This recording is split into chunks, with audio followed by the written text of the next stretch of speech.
Happy morning, happy afternoon, happy evening, everyone. Wishing you all a very happy New Year 2024, giving you all the blessings and the progressions that you need in your life. Welcome to Strategy Talks episode 2. We had a very interesting conversations in the episode 1 where we basically talked about automation resilience in the real life example of Juan, how he is able to implement in his organization. And episode 2 is all about taking the strategy talks to the next level. So, we're going to talk about the very key pain point that has been experienced by key enterprise leaders today. I am going to really tell you that this conversation is going to lift up your confidence. You're going to uncover a lot of strategies from Vincenzo, who is the Intelligent Automation Congress founder. He's been instrumental in getting the real strategies out to different enterprise leaders. And he's going to conversate with us about this interesting topic. The interesting topic is all about why RPA fails to scale today in enterprises. Yes, almost 50% of the enterprises who have started to embark the journey in RPA almost have failed in terms of scaling. So if you look at this statistics, that is what we have been seeing in all through these decades. RPA is a proven technology, but there is something which is really obstructing for it to get it to scale. One, is it the limitation that the tool gives because of which you are not able to scale the organization? Will the tool, a single tool alone, will be sufficing all your needs? Or is it something that you are not really institutionalizing this capability in your organization for it to get scaled? Traditionally, enterprises are really strategical, right? But when it comes to RPA, there is a little bit of a gap. And I think today, Strategic Talks episode 2, I welcome you all to have a very interesting conversation as how a multi-platform strategy can help you to scale RPA and also how is effective when you actually form a center of excellence. With not much of a opening talks, I now invite Vincenzo, the founder of Intelligent Automation Congress, who has led this journey all through these declines. Welcome to Strategic Talks, Vincenzo. Oh, thanks, Mario. Thanks, Mario, for this invite, and I'm very happy to be here and talk about these topics. Yes, I'm very proud that I was able to attend your event in India last year. It's just 1 month back. So it was a very interesting conversation we had, and absolutely thank you for coming all the way to India. So it's a happy afternoon for you. So I think, Vincent, so I think the audience is very keen since you are here today, giving your valuable time to us. They are very keen to understand what's the secret sauce in terms of making the RPA implementation scalable for enterprises. Yeah, sure. Of course, first the things we need to talk about what it means scale, no? And I think that we need even to talk about what kind of usually are the pitfall that the enterprise has during their journey. For example, we can start about talking about the vision or the lack of vision, the sponsorship, the lack of sponsorship, and the expectation. After probably in that situation, there are a lot of situations where there was a not so strong competence center, and of course a control room, and the approach, how they approach to RPA or intelligent automation in general. I can start about talking about expectation, because I think that when they say that an automation failed for one reason that could be technical, but in my opinion, in my experience, everything is possible, and it depends how much is the cost and how much is the saving that produce this automation. But everything more or less is possible. And if it's not possible, we need to add the classic human in the loop in the automation. But if you add a human in the loop, is not a reason to say that the automation failed. Okay, but if you start from expectation that 100% of the work will be done by robots, and no one have to manage manually, and after few months you understand that 20%, 30% have to manage and to handle it manually for some expectation, some exception that could be reasonable. You can define this not a success. Okay, and this is the first failure. I think we need to be honest when we propose, when we suggest an automation. We need to be honest in terms of you will have this kind of results. Probably it's better to suggest a results that is a little bit lower than what you think that is feasible. Yeah, I think that's a very valid point, Vincenzo, because see, the marketing cannot work in that way, right? So when it comes to reality, we have to really spell out the real benefits that the RPA can bring. It's not like it's going to give you like a 200x kind of a revenue, savings and things like that. So that's a blown up situation, which I see. Very valid point, Vincenzo. Yeah, thank you.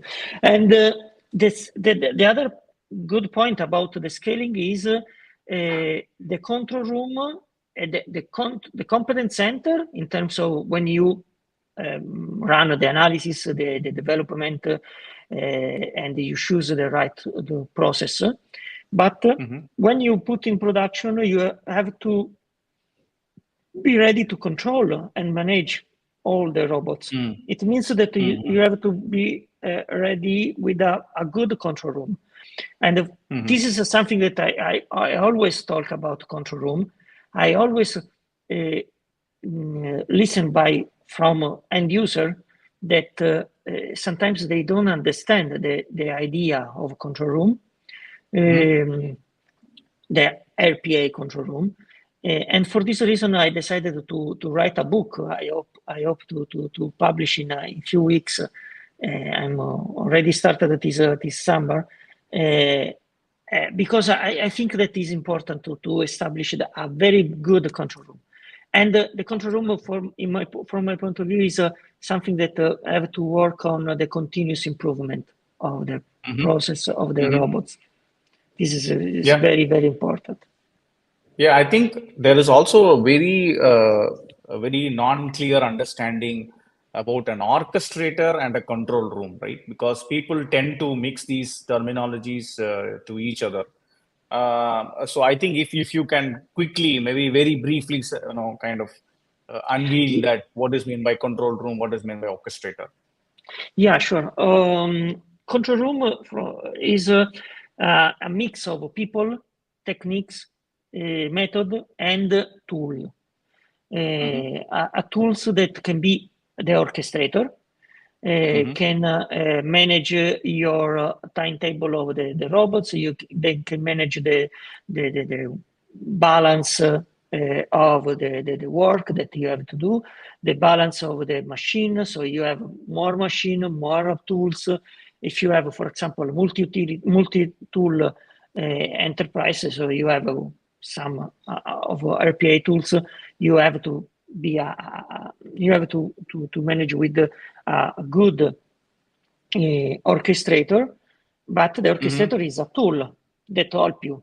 Of course, when you look the analysis, you look the feedback that comes from your robots, and not only from the robots, but even from the machine, from the computer, the virtual machine, etc. Your people that work on the control room have to manage in terms of the question every day. The question have to be how I can improve the quality, how can improve the speed, how can improve how can optimize the utilization of my virtual machine, my digital workforce. This is the question every day, the control room. And for this reason, the control room is not a place where you find people that watch the monitor and stop. They have to analyze, they have to understand, and they have to propose something to improve. Say, okay, yesterday I managed 100 items. How can I manage 110 and 20? How? I can adjust this, I can use another tool, and why not? We can introduce a new technology, because of course the task done 2 years ago now is something that we can change, we can improve, we can add other option, for example, that 1 year ago was not possible. So for this reason, the control room is a live part of the digital workforce in order to improve every day. And back to the how to scale, from my point of view, the scale not means I have 1,000 machine, okay? But scale is I have at least one robot in every function of my company. So Absolutely, every function, that's a very key point. have something that works with the RPA, have automation in general. Absolutely. So I think, to summarize, I think you said very clearly that the key problem or the secret sauce basically is you need to have a good strategy, you need to have a good investment, you need to have a good team, and you need to propagate this message across business units. So when you talk about scaling, the robots has to be for every business units. It's not about PCs that get scaled. It's all about robots getting scaled in each and every business units and transforming their operations. And of course, the book that you said, right? So it's very interesting for us to look forward for this book, because the continuous improvement is very key. I very was excited when you say that 2 years before I did not have this technology, but I have it today. So I can still transform what I did 2 years back. So which is again a very valid point. So now I'll come back to another interesting question.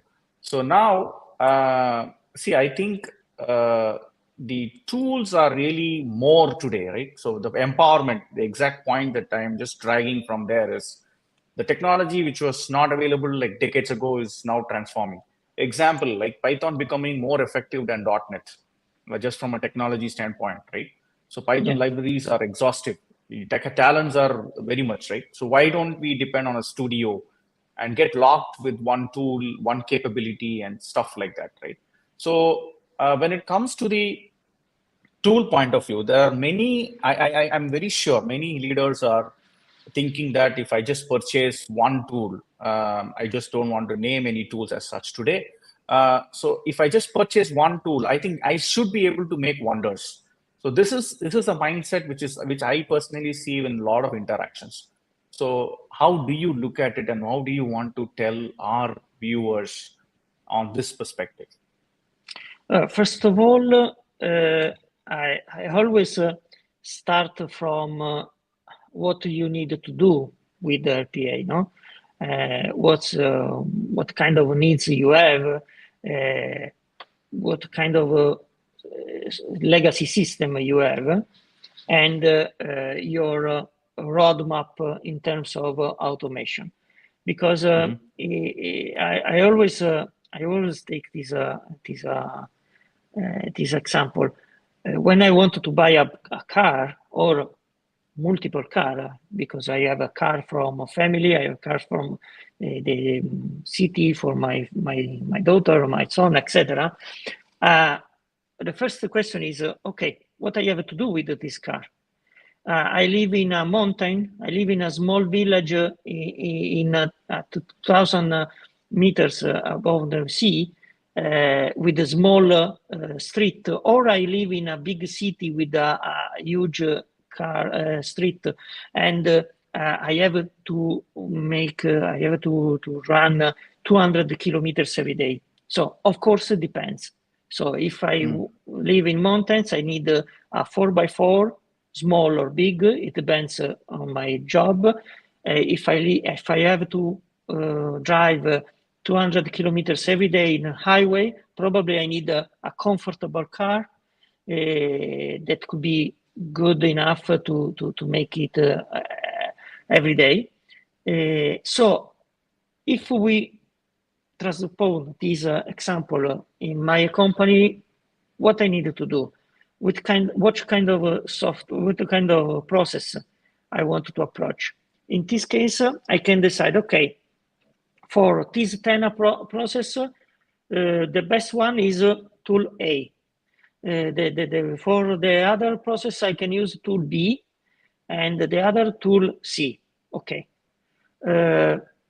The cost of tool C is the cheaper one, but the process are simple, are easy to do, or they don't need so much feature that the other software have. Okay, the other tool.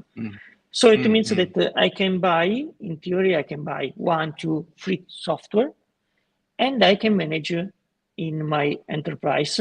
How? Of course, I started to do this 4 years ago, 5 years ago, and without any orchestrator, super intelligent orchestrator. Now we have a lot of tools that can help us to have multiple tools in our enterprise. It means that it could be easier to manage. And sorry, about the tools, of course, Python is one of the options that we have in mind, because as you mentioned, Python have a lot of libraries, a lot of tools that can help us to use Python that could be faster, cheaper, etc. And of course, open source. This is not is something that could be very valuable, because if you want to change the orchestrator in 2 years, you can change, because it's open source. Yeah. If you have another tool, you have to use this tool for sure. You have to pay the license for this tool. And this is a point that I will talk later about the license. And so what I can suggest is don't start to choose the tool, but start to understand what you want to do in your company, and after decide the best tool or tools in the companies. Because I can have in my box, in my garage, I can have a 4x4 when I want to go outside, and a small car when I want to go in a city center, and a big car when I want to have a trip with my family. It's the same if I can, of course, if I can buy it. But yeah, I think that was an interesting example, actually. So probably the viewers, maybe we're not trying to sell cars here. Okay, so just a disclaimer. Okay, of course you can buy a bicycle or even a scooter. Yeah, sure, exactly. This is yes. So just to be very cost efficient. Okay. Yeah. So I think coming to this most interesting question, which I am personally, inclined to ask you, right? People always think, right? So when you say apply strategy, don't choose tools in the front, you prepare for what you want to do, what's your problem statement? People tend to form organizations a bit later, because traditionally what happens is they jump into the tool, they do the processes, they get to like 100 bots, then they start imagining what I'm going to do, how I'm going to scale. There's a lot of complexity comes into picture, and they just form a center of excellence and then start propagating the message. So, I mean, I personally think that this has to come up front. And what do you think about it, Vincenzo? Yeah. The competence center have to establish at the beginning of the journey. Of course, in terms of, first of all, we talked about the sponsorship in terms of people that can help me inside the company, okay? This is part of the competence center. So when I establish the competence center, I will have head of a competence center. I will have analyst, business analyst, or architect. At the end, I can have even the developer and the architect. But at the beginning, I need for sure the head of competence center. I need a business analyst. I have someone that can help me in the assessment. And I need to include in the competence center people that comes from the other division, the other part of the company, that could be our champion, our sponsor. I don't know how you want to call it, but the people that can bring these ideas inside their division, their function, and help us means the competence center to explain and to talk about again the expectation, to explain what we can do, how we can do, and during the process to explain how we need to manage the daily job, robots and human. Absolutely. 100% agreed. Yeah. And after, at the end, of course, you need people that can be able to manage technically, so developers, architect, that can be. I don't want to say that you have to be to have all these people internally. You can use even outsourcing, of course. Vendors, yeah. Companies that can solution provider that can help you, but at least some people that have the control. Yes, I think that could be useful to run immediately. Yeah, I think, yes. Yeah, go ahead. 100% agree. Yeah, 100% agree to this point, Vincenzo. So I think our audience is very, very, keen also to know about what's your 2024 journey that you have adopted from Intelligent Automation Congress to transform leaders of enterprises to adopt the right strategy in terms of scaling automation. If you can cover shortly on that, Vincenzo. Yeah, thanks. It is helped me to talk about the Congress. The year Congress started a few years ago with one idea to spread the voice about intelligent automation, of course, but even to create a community that can help each other to share ideas, increase the quality of our field, and we wanted to make it in a couple of ways. First of all, we will run the ambassador program that can help us to spread the voice locally around the globe. The membership program that help us to put together people that are passionate, expert, and user, of course, and solution provider that can help each other in terms of a simple call to talk about my experience, your experience, etc. And the last, but not the least, the certification program, because I think that is very important to have a certification for our competence center, our control room, that is not linked to one vendor.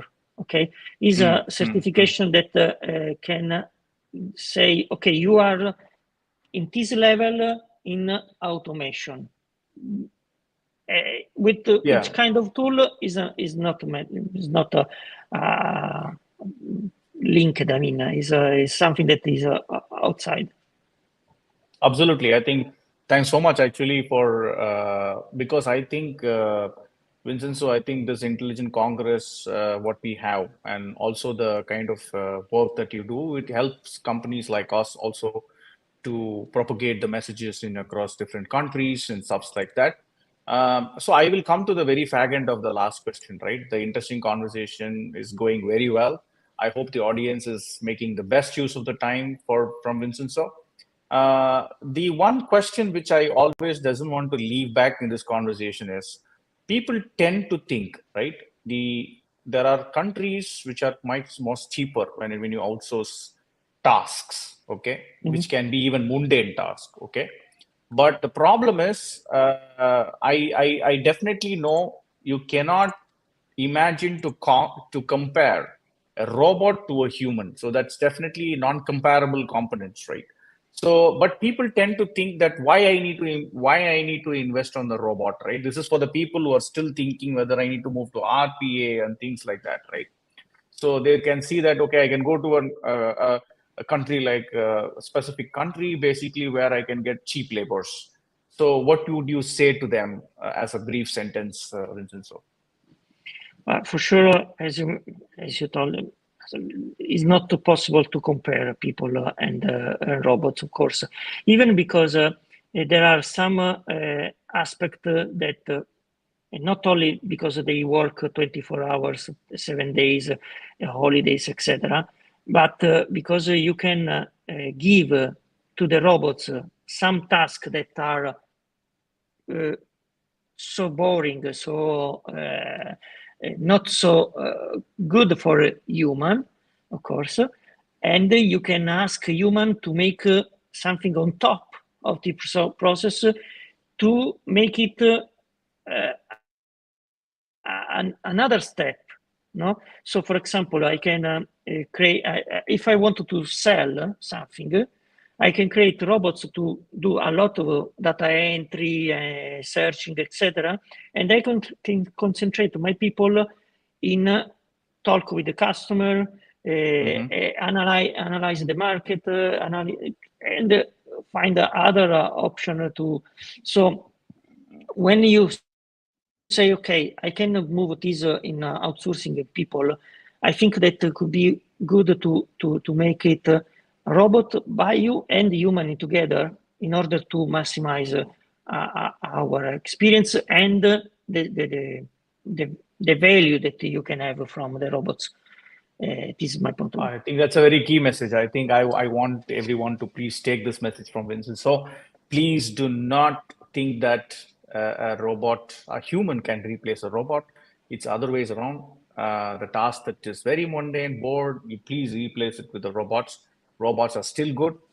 As long as you follow the strategies that we have laid out today, your scaling will definitely be possible. I just take this 2 minutes for any questions for people in the audience to ask us. Because we just have like 2 minutes to close the session. So I think let's start with this interesting question, right? It sounds like a time-consuming activity. Okay, seeking divisions. So how do I quantify my ROI against this effort? I think this is a very key question. So it's all about ROI. Yeah. Of course, the CoE could be very intensive as a job, but if you, as I mentioned before, if you work to improve the quality of the task, it means that the benefit, the first business case that you made 2 years ago is not more valid because the task now is better. So you can work on it. You can work on a business case, but I saw different tools, that can help you to establish a return on investment every day. So you can put some. So I think the one point of conclusion data. is, so it's worth spending that effort, right? So it's worth spending that effort to establish an ROI. You may just spend a few days before or a few weeks before, but absolutely the ROI is 100% assured. I think that's something that automation is definitely going to give you. So there is nothing like you will not get an ROI. So I think we come to the fag end of the time, Vincenzo. So it was so interesting to talk to you because I think you bring in so much of experience, so much of knowledge, and you are propagating this message across the globe. You're traveling to countries, you're propagating the message. And I was so lovely to have you to in this conversation of Strategy Talks for episode 2. Thanks for accepting my invite and coming all the way down here. And please leave your ending remarks to the audience. Thanks so much, Mario, for this invitation and for your kindly words. Thanks again. Sure. Thank you so much, and have a wonderful day, audience, as well as Vincenzo. We're saying a good night and good evening to all of you. I think most of the lobs has already gone to the night. They're going to have a good sleep, and we're going to have a good time. So thank you so much, revisitors, and I'll talk to you again next month for episode number 3. Thanks a lot, Vincenzo. Thank you. Ciao.